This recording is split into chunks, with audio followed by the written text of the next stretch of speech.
quiénes fueron y cómo surgieron los gigantes, o también conocidos como los Nefilim de Génesis 6. ¿Será verdad que la Biblia enseña que los ángeles de Dios descendieron a la tierra y se juntaron matrimonialmente con las mujeres, procreando así a los gigantes? ¿Quiénes son realmente los hijos de Dios de los cuales se habla en este pasaje? Hoy vamos a entrar en aguas profundas porque este vídeo estará sumamente interesante y vamos a analizar una de las teorías más especulativas que ha corrido en el Internet con respecto al tema. Así que asegúrate de quedarte hasta el final del vídeo porque estoy seguro que vas a aprender muchísimo hoy. Sin duda alguna hay pasajes en la Biblia que están envueltos por cierto misterio, en los cuales no hay mucha revelación, porque Dios no lo permitió así en su soberanía. No obstante, la palabra enseña que no podemos enseñar más de lo que está escrito, por lo que al intentar explicar pasajes oscuros, así debemos dar nuestra opinión con mucho cuidado de no añadirle a la Biblia cosas que ésta no dice, ni enseñar teorías personales como doctrinas, sino que más bien debemos dar nuestra apreciación, quizás con mucha humildad, porque insisto en que son temas profundos y que están rodeados de misterios que nos serán finalmente revelados cuando estemos en el cielo. Ahora bien, uno de esos pasajes profundos es Génesis 6, donde se dice que viendo los hijos de Dios que las hijas de los hombres eran hermosas, tomaron para sí mujeres, escogiendo entre todas.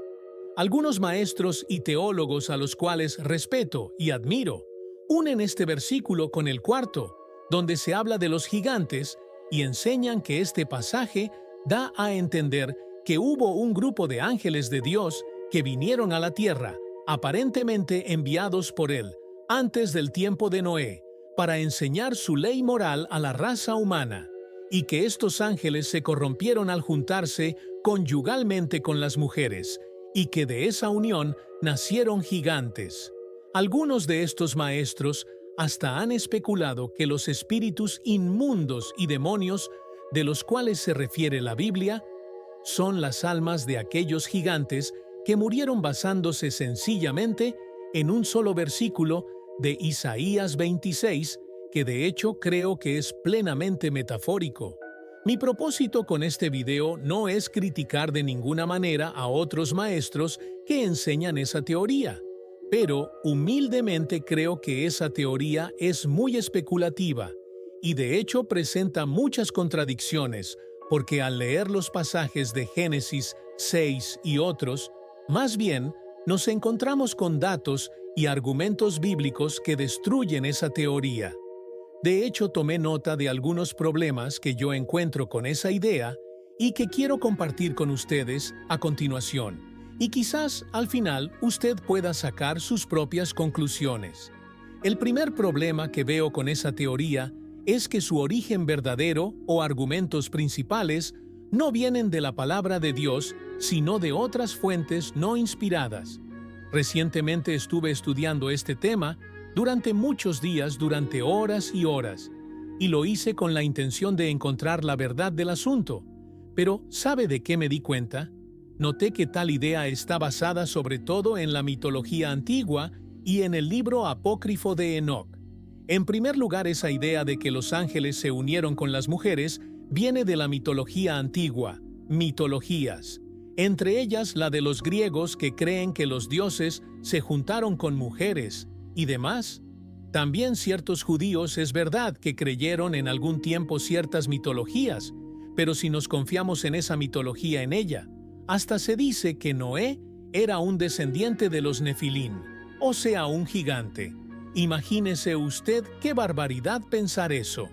Noté también que se saca esa teoría del libro de Enoc, que Judas citó una profecía dada por este, y ese libro, lo que sucede es que no es inspirado, es apócrifo, por lo que no está en el canon de la Biblia, que contiene muchas cosas antibíblicas, aunque Judas haya mencionado en la profecía que Enoc dijo. Además, no hay evidencia alguna de que el libro haya sido escrito por Enoc mismo, y lo más probable es que alguien lo haya escrito y haya incluido profecías de Enoc y datos de este, pero que también la persona haya escrito historias y doctrinas propias influenciadas por las mitologías de la época. Y por eso, Dios no permitió que se encontrara ese libro en la Biblia. Es verdad que los libros apócrifos fueron utilizados por algunos padres para conocer digamos, algunos datos de la historia, pero nunca se les vio como libros inspirados. Permíteme decirle esta base importante al intentar saber la verdad sobre un asunto o doctrina. Es un peligro cuando tomamos ideas preconcebidas como esas creencias mitológicas y entonces vamos a la Biblia para buscar cómo comprobar eso según las Escrituras. Es así como han surgido las falsas doctrinas y los errores doctrinales más peligrosos de la época. Más bien debe ser al revés. Primero, leo la Biblia, pido iluminación a Dios, y si Él me deja ver algo profundo, entonces me apoyo quizás en otra fuente, si fuera necesario, para argumentar mejor alguna enseñanza.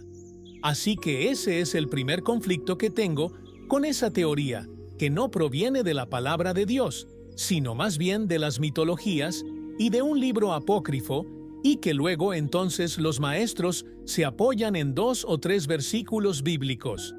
El segundo problema que veo con esa teoría especulativa es que hay un pasaje radical en la Biblia donde Jesús estableció una verdad universal e inquebrantable sobre los ángeles cuando dijo que en la resurrección ni nos casaremos ni nos daremos en casamiento, sino que seremos como los ángeles de Dios en el cielo. Ahí el Señor dijo que los ángeles no pueden tener relaciones maritales, porque ni les es primitivo ni tienen cuerpos humanos para eso. Y déjenme decirles que yo le creo más a la enseñanza que Cristo dijo que a lo que una teoría especulativa diga por ahí. Los ángeles son seres espirituales que no pueden tener relaciones porque no está en su naturaleza. Pablo dijo que hay cuerpos celestiales y cuerpos terrenales. Pensar que los ángeles pudieron optar por tomar un cuerpo humano y tener relaciones con mujeres es como pensar que un caballo de repente decida convertirse, no sé, en un perro y actuar como él. Sencillamente, su naturaleza no se lo permite. Y para los que dicen que los ángeles pueden tomar forma humana, como hemos visto en el Antiguo Testamento, permítame decirle esto. Aunque los ángeles pueden tomar apariencia humana, eso es muy distinto. Tomar naturaleza humana y poder hacer las mismas funciones que los seres humanos hacemos. Solamente Cristo Jesús se hizo totalmente carne, pero los ángeles no. Cristo pudo haber tomado una apariencia humana, como ya había hecho en el Antiguo Testamento, en las manifestaciones que conocemos como cristofanías. Pero tomar una apariencia humana no lo convirtió en humano, y por eso tuvo que nacer como un hombre, para poder tener esa naturaleza humana, realmente. Y el tercer problema que veo con esta teoría es que yo no creo que realmente Génesis 6 diga que los ángeles se juntaron con las mujeres y que producto de eso nacieron gigantes. Vamos a leer el pasaje detenidamente a continuación para ver la verdad del asunto. Primeramente veamos quiénes son los hijos de Dios en este pasaje, ya que dice que los hijos de Dios se juntaron con las hijas de los hombres. Es verdad que en algunos pasajes la frase hijos de Dios se refiere a ángeles como en Job 1.6, pero también es cierto que en otros pasajes, en otros lugares, se refiere a los seres humanos bajo la misma frase. Por ejemplo, en Lucas 3.38, donde se narra la genealogía de Jesús, dice que Enos era hijo de Sed y este hijo de Adán, hijo de Dios. Noten cómo a Adán se le llama hijo de Dios, la misma frase usada en Génesis 6, aunque obviamente en otro idioma. Lo más probable es que los hijos de Dios se refiera a la descendencia de Sed, hijo de Adán. Recordemos que cuando Abel murió, Dios le dio a Adán y a Eva un hijo llamado Sed. Y aunque esto no significa que solo tuvieran 2 hijos para aquel entonces, el contexto lo que parece indicar es que Sed fue dado para que a través de él viniera el linaje de nacimiento, o sea, Cristo. En Génesis 4.26 dice que Seth tuvo un hijo llamado Enos, y entonces los hombres comenzaron a invocar a Jehová. O sea, todo indica que la descendencia de Seth fue la que se mantuvo santa sirviendo y adorando a Dios, porque era la que cargaba el linaje para que un día naciera el Redentor prometido.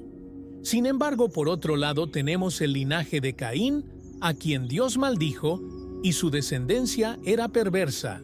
Lo más probable es que cuando el pasaje dice que los hijos de Dios se juntaron con las hijas de los hombres, lo que significa es que los hombres descendientes de Seth santos para Dios se juntaron en yugo desigual con las impías hijas de Caín, pertenecientes a un linaje pagano, y de esa manera se corrompió el linaje.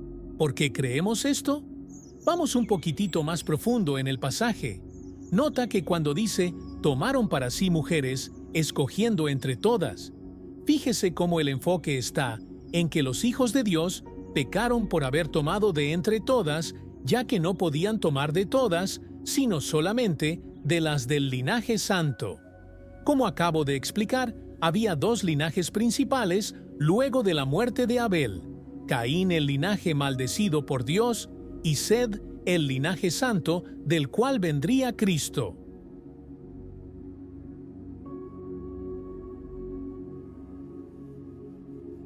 Ahora bien, otro aspecto que debemos considerar es el destinatario del juicio de Dios, decretado en el versículo 3, porque ya en el versículo 2 vimos que se relata lo acontecido. ¿Verdad, hijos de Dios se juntaron con las hijas de los hombres? Pero en el versículo 13 narra el juicio emitido por Dios, porque dice, y dijo, Jehová no contenderá mi espíritu. Aquí habla de aliento, ¿verdad? Aliento de vida, no contenderá mi espíritu con el hombre para siempre, porque se es ciertamente, él es carne. Más serán sus días, 120 años. Por favor, note aquí que no vemos un juicio contra ángeles ni demonios, sino contra el hombre. O sea, el enfoque del pasaje está en el error del hombre, en haberse juntado con mujeres y impías, si los hijos de Dios, del versículo 2, fueran ángeles, como algunos creen. Entonces, veríamos un juicio de Dios en el versículo 3 contra los ángeles, pero no, más bien fue hacia los hombres, ya que el linaje santo de Dios, o descendientes de Seth, se había juntado con el de Caín, lo cual enfureció a Dios. Fíjese que todo el contexto del pasaje es la maldad del hombre, la desobediencia a Dios. E insisto, si el pasaje hablar de un pecado de los ángeles, veríamos una condenación hacia ellos en el pasaje, pero el castigo más bien fue para el hombre. Ahora bien, el otro aspecto a considerar es el de los gigantes, o los también conocidos como Nefilim, en hebreo. Este es un dato muy misterioso porque aparece en el pasaje y por eso algunos maestros hacen la conexión de los hijos de Dios que pecaron y los Nefilim. Pero pregunto realmente, dice el pasaje que de la unión de los hijos de Dios y las hijas de los hombres salieron gigantes. La verdad es que no, el pasaje no dice eso.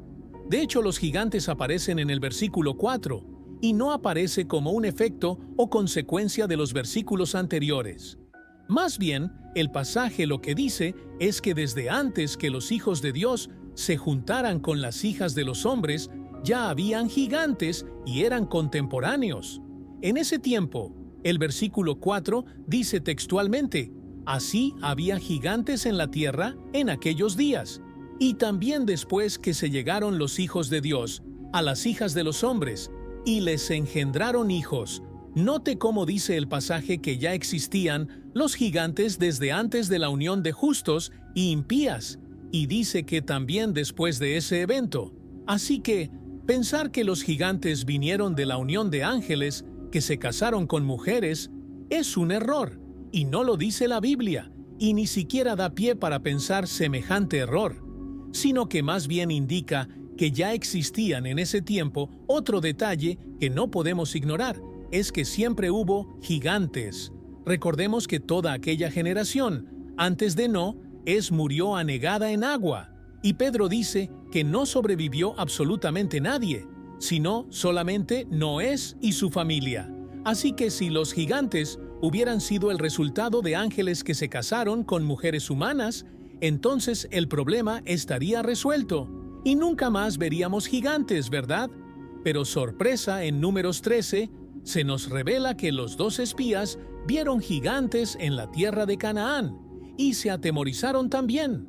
Después, en 1 de Samuel, vemos a Goliat, quien era un gigante, que de hecho tenía varios hermanos. También vemos a los valientes de David matando a aquellos gigantes en los libros de Samuel, los reyes, y así vemos otros gigantes después del diluvio, como rey de Basán, cuya cama era de hierro y medía de largo 3,5 metros. Imaginemos qué estatura tendría aquel hombre. Y lo asombroso es que todos ellos aparecen después del diluvio.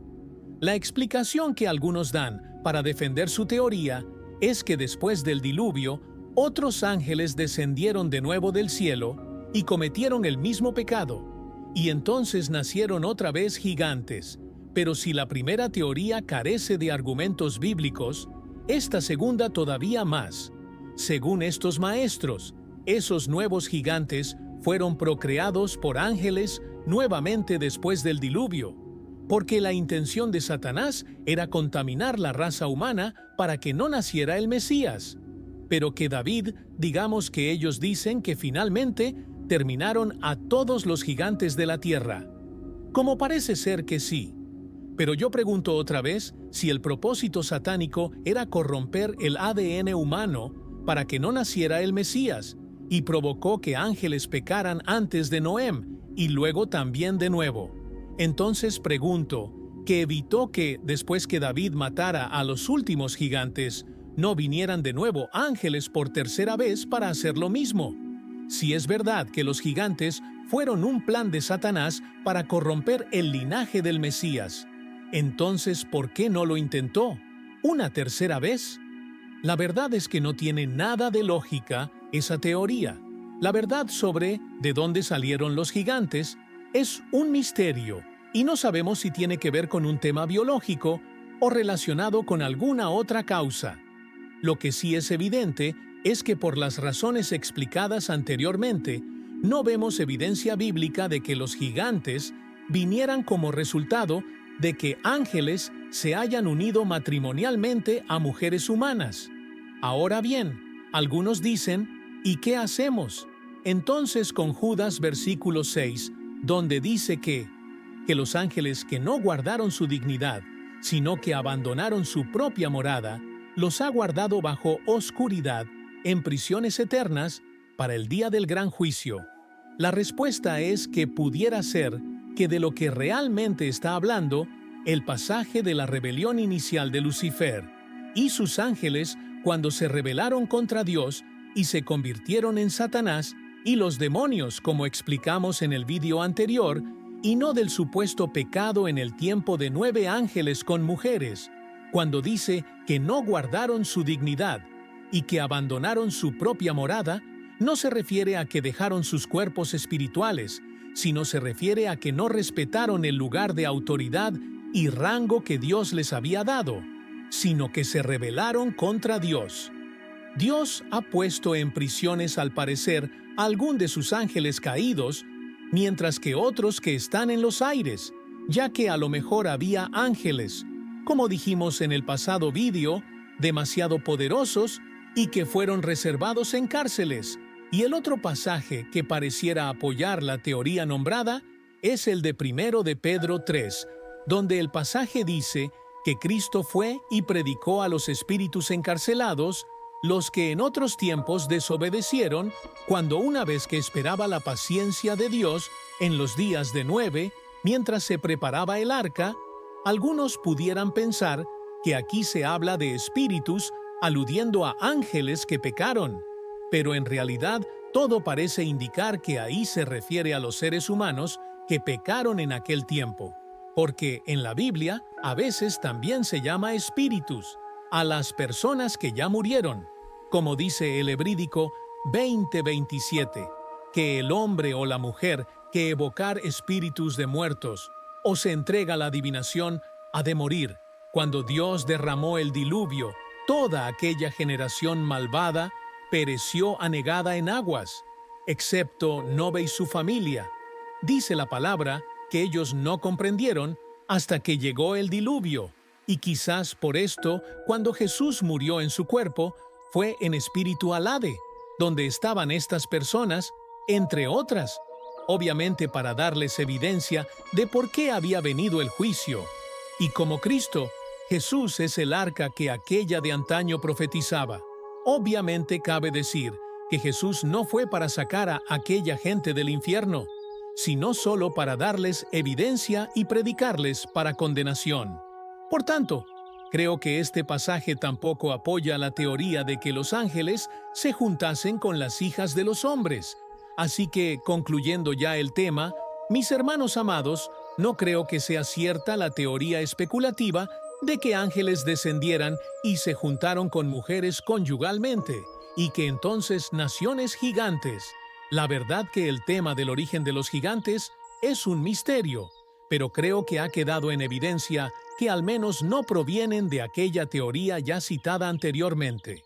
Sin embargo, me gustaría escuchar tu opinión sobre todo esto y que me cuentes qué te ha parecido todo este tema. También, recuerda dejarnos un fuerte like y compartir este interesante video con otros hermanos en la fe. Un fuerte abrazo y nos vemos.